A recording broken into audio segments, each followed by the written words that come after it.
ಎಲ್ಲರೂ ಕೂಡ ಸಹಕರಿಸಬೇಕು ಅಂತೇಳಿ ವಿನಂತಿ ಮಾಡ್ತಾ ಇದ್ದೇವೆ.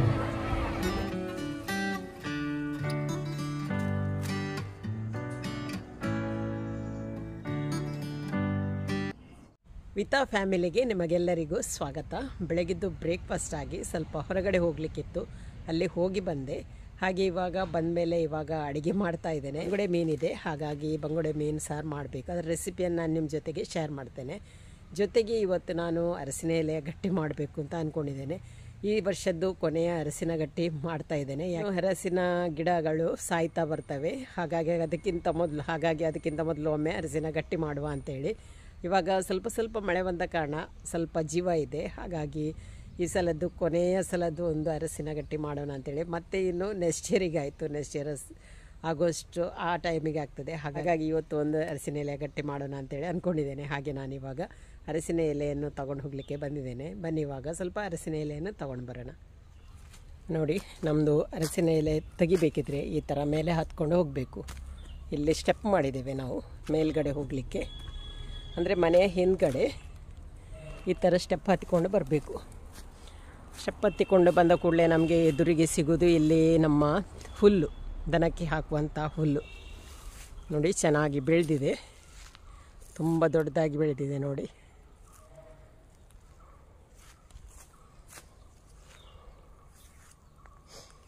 ಹಾಗೆ ಆ ಕಡೆ ನೋಡಿ ಅರಸಿನ ಎಲೆದು ಗಿಡಗಳು ಇವಾಗ ಬಾಡ್ತಾ ಬಂದಿದೆ.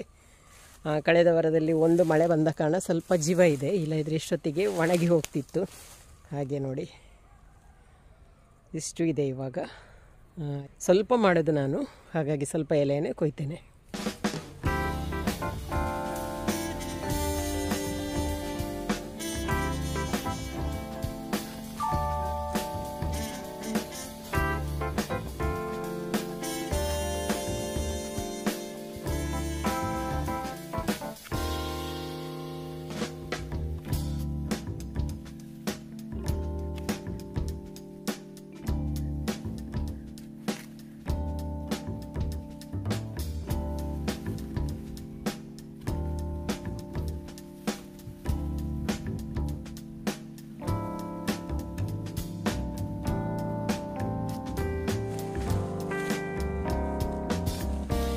ನೋಡಿ, ಬೆಕ್ಕು ಅರಸಿನ ಎಲೆ ಕೊಯ್ಲಿಕ್ಕೆ ಬಂದದ್ದು.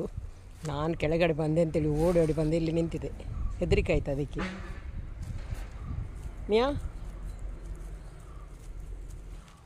ನೋಡಿ, ಇಷ್ಟು ಅರಸಿನ ಎಲೆ ಕೊಯ್ದೆ ಸಾಕು. ಇವಾಗ ಮೀನು ಸಾರು ಮಾಡೋದರ ಜೊತೆಗೆ ಇದರ ಕೆಲಸವನ್ನು ಕೂಡ ಮಾಡಿ ಮುಗಿಸ್ತೇನೆ. ಮತ್ತು ಮಧ್ಯಾಹ್ನ ಮೇಲೆ ಇನ್ನೊಂದು ಕಡೆ ಹೋಗಲಿಕ್ಕಿದೆ, ಹಾಗಾಗಿ ಬೇಗನೆ ಇದರ ಕೆಲಸವನ್ನು ಕೂಡ ಮಾಡಿ ಮುಗಿಸ್ತೇನೆ. ನೋಡಿ, ಇವಾಗ ಬಂತು ಇನ್ನೊಂದು ಬೆಕ್ಕು. ಆವಾಗ ಅದು ನನ್ನ ಜೊತೆ ಬಂದಿತ್ತು, ಇವಾಗ ಇದು ಬಂದಿತ್ತು. ನಾನು ಮಾತಾಡಿದ್ದು ಕೇಳಿತು ಅದಕ್ಕೆ, ಹಾಗಾಗಿ ಅದು ಕೂಡ ಮೇಲಕ್ಕೆ ಬಂದಿದೆ. ಮಿಯಾ ಕೆಳಗೆ ಹೋಗುವಾಗ ಅದು ಓಡೋಡಿ ಬರ್ತದೆ.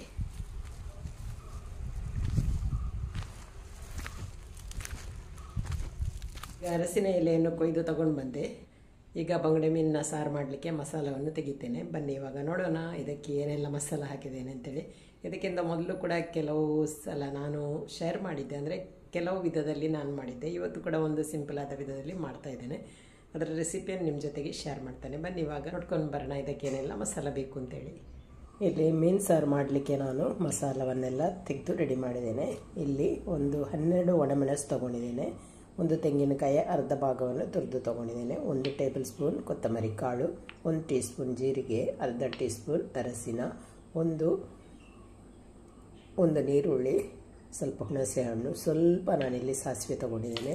ಹಾಗೆಯೇ ಇಲ್ಲಿ ಮೆಂತೆಕಾಳನ್ನು ಹುರಿದು ತೊಗೊಂಡಿದ್ದೇನೆ, ಮತ್ತು ಒಂದು 5 ಬೆಳ್ಳುಳ್ಳಿ ಹೆಸರು. ಮೆಂತೆಕಾಳನ್ನು ಮಾತ್ರ ನಾನು ಹುರಿದದ್ದು, ಉಳಿದದ್ದೆಲ್ಲ ಹೀಗೇ ಹಾಕಿದ್ದೇನೆ. ಇವಾಗ ಇದನ್ನು ನಾನು ಗ್ರೈಂಡ್ ಮಾಡಲಿಕ್ಕೆ ಹಾಕ್ತೇನೆ. ಇವಾಗ ನೋಡಿ ಮಸಾಲ ಕೂಡ ಗ್ರೈಂಡ್ ಮಾಡಿ ರೆಡಿ ಆಯಿತು. ನಾನು ಮೀನು ಸಾರು ಮಾಡ್ತೇನೆ. ಈಗ ಈ ಮಸಾಲಕ್ಕೆ ಒಂದು ನೀರುಳ್ಳಿ, ಶುಂಠಿ, ಉಪ್ಪು ಹಾಗೂ ಒಂದು ಕಾಯಿ ಮೆಣಸನ್ನು ಕಟ್ ಮಾಡಿ ಹಾಕ್ತೇನೆ.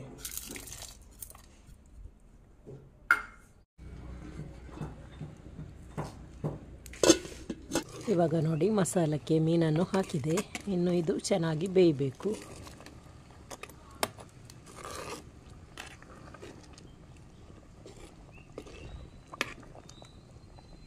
ಇವಾಗ ಮುಚ್ಚಳ ಮುಚ್ಚಿ ಚೆನ್ನಾಗಿ ಕುದಿಸ್ಕೊಳ್ತೇನೆ. ಅರಸಿನ ಎಲೆ ಗಟ್ಟಿ ಮಾಡಲಿಕ್ಕೆ ನಾನು ಅಕ್ಕಿಯನ್ನೇನು ನೆನೆ ಹಾಕಲಿಲ್ಲ. ಇವತ್ತು ಕಡೆಯದೆ ಅಕ್ಕಿ ಹಿಟ್ಟಿನಿಂದ ನಾನು ಮಾಡ್ತಾ ಇದ್ದೇನೆ.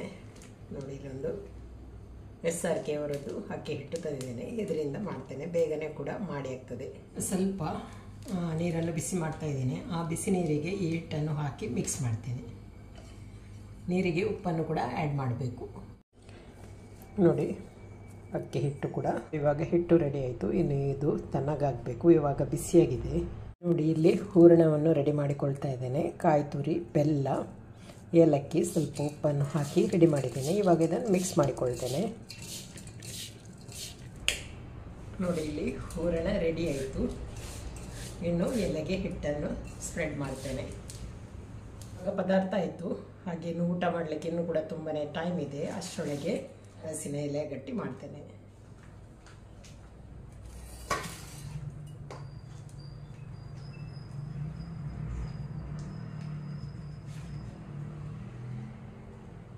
ಎಲ್ಲ ಎಲೆಗೆ ಹಿಟ್ಟನ್ನು ಸ್ಪ್ರೆಡ್ ಮಾಡಿ ಆಯಿತು. ಇನ್ನು ಹೂರಣವನ್ನು ಹಾಕ್ತೇನೆ.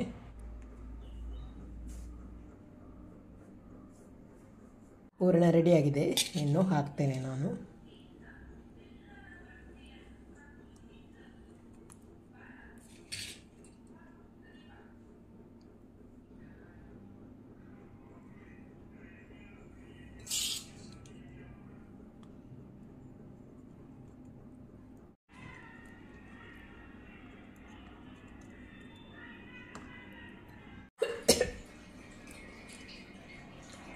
ಎಲ್ಲದಕ್ಕೆ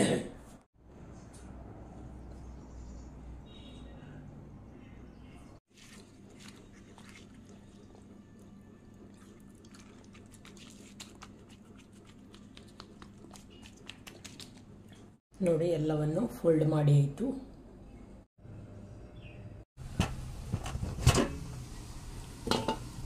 ನೀರು ಕೂಡ ಬಿಸಿ ಆಯಿತು. ಈಗ ನಾನು ಇದನ್ನು ಬೇಯಿಸ್ಲಿಕ್ಕೆ ಇಡ್ತೇನೆ.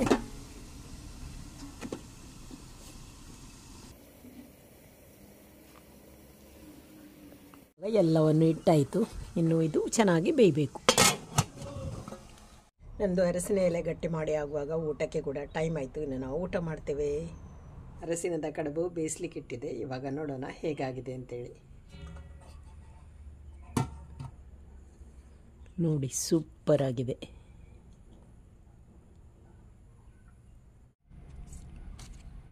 ಅರಸಿನ ಎಲೆ ಗಟ್ಟಿ ಮಾಡಿ ಇವಾಗ ಸಾಯಂಕಾಲದ ಹೊತ್ತಿಗೆ ಟೀ ಮಾಡಿ ಕುಡ್ದಾಯಿತು. ಹಾಗೆಯೇ ಸಾಯಂಕಾಲದ ಹೊತ್ತು ಮನೆ ಗುಡಿಸಿ ಒರೆಸಿ ಕೂಡ ಆಯಿತು. ಬೆಳಿಗ್ಗೆ ಟೈಮ್ ಇರಲಿಲ್ಲ ಅಂತೇಳಿ ಇವತ್ತು ಸಾಯಂಕಾಲದ ಹೊತ್ತಿಗೆ ಮನೆ ಗುಡಿಸಿ ಒರೆಸಿದೆ. ಹಾಗೆ ನಾನಿವಾಗ ಒಂದು ದಶಮಾನೋತ್ಸವ ಸಂಭ್ರಮಾಚರಣೆಗೆ ಹೋಗ್ತಾ ಇದ್ದೇನೆ. ಬೆಳಗಿಂದಲೇ ಪ್ರೋಗ್ರಾಮ್ ನಡೀತಾ ಇದೆ. ನಮ್ಮ ಚರ್ಚಿನ ಶಾಲೆಯದು ದಶಮಾನೋತ್ಸವ. ಶಾಲೆ ಸ್ಟಾರ್ಟ್ ಆಗಿ 10 ವರ್ಷ ಆಯಿತು. ಹಾಗೆ ಇವಾಗ ಪ್ರೋಗ್ರಾಮ್ ನಡೀತಾ ಇದೆ. ಒಮ್ಮೆ ಹೋಗಿ ಬರ್ತೇನೆ ಅಂತೇಳಿ ಇವಾಗ ಹೊರಟಿದ್ದೇನೆ.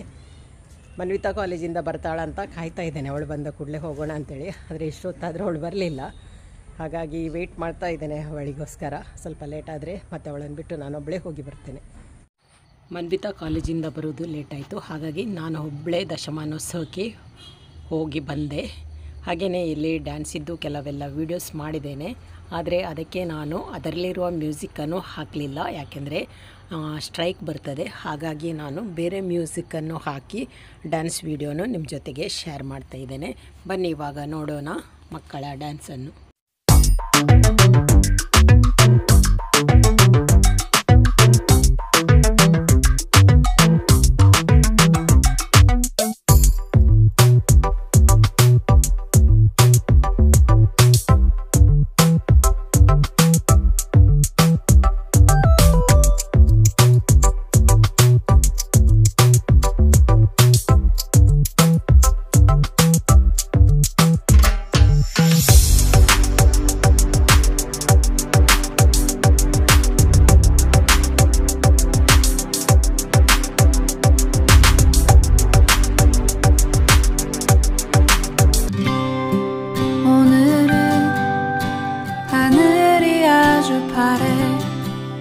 나의 앞에 있는 네 모습도 눈부시기만 해. 세상은 따뜻해. 나의 곁에 있는 너로 변하지 않는 네 모습으로 난 늘 행복해. 지한 시간들 때론 힘든 적도 있어. 그래도 우린 늘 웃어주고 이해했잖아. 때론 오해하고 서로 미워한 적도 있지만 시간은 또 우릴 기다려주고 지켜줬잖아. 내게 너의 존재는 마치 공기와 같아. 아침 창문 틈으로 날 비추는 햇살과 같아. 시간이 흐를수록 넌 나에게 더 깊은 사람이 되어 언제나 나의 곁에 늘 있어.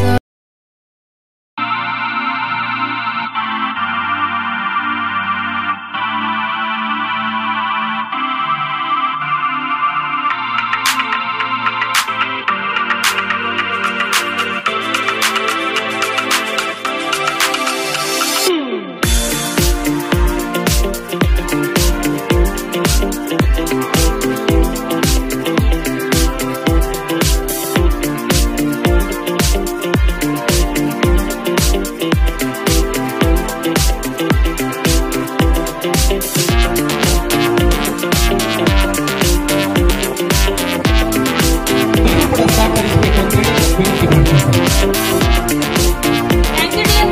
ಇದ್ದೇನೆ.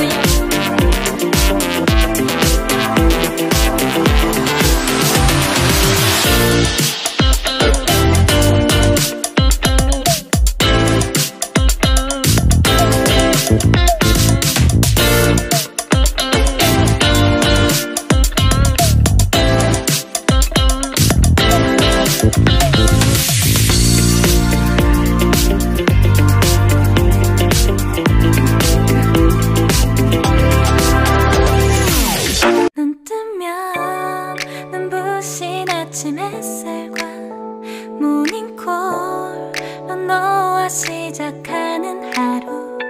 마치 내 인생의 포커스가 지금에 맞춰진 걸까.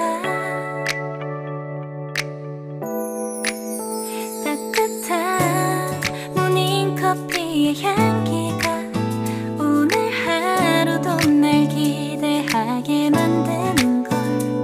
우리 오늘은 또 어떻게 지낼까.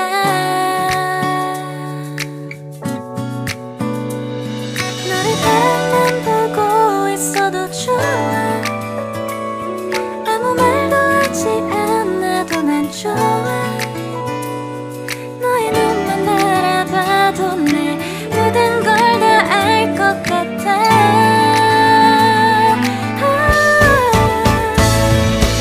우린 너무 완벽하게 ಹಾಗೆ ನಾನು ಪ್ರೋಗ್ರಾಮನ್ನು ಸ್ವಲ್ಪ ನೋಡ್ಕೊಂಡು ಬಂದೆ. ಹಾಗೆಯೇ ಸ್ವಲ್ಪ ವಿಡಿಯೋ ಕೂಡ ಮಾಡಿದೆ. ಹಾಗೆ ಇವತ್ತಿನ ಈ ವಿಡಿಯೋ ನಿಮಗೆ ಇಷ್ಟ ಆಗಿದೆ ಅಂತ ಅಂದ್ಕೊಳ್ತೇನೆ. ಇಷ್ಟ ಆದರೆ ಲೈಕ್ ಮಾಡಿ, ಶೇರ್ ಮಾಡಿ, ಅದೇ ರೀತಿ ಸಪೋರ್ಟ್ ಮಾಡಿ. ಇನ್ನೊಂದು ವಿಡಿಯೋದೊಂದಿಗೆ ನಾಳೆ ಸಿಗ್ತೀನಿ. ಅಲ್ಲಿ ತನಕ ಬಾಯ್.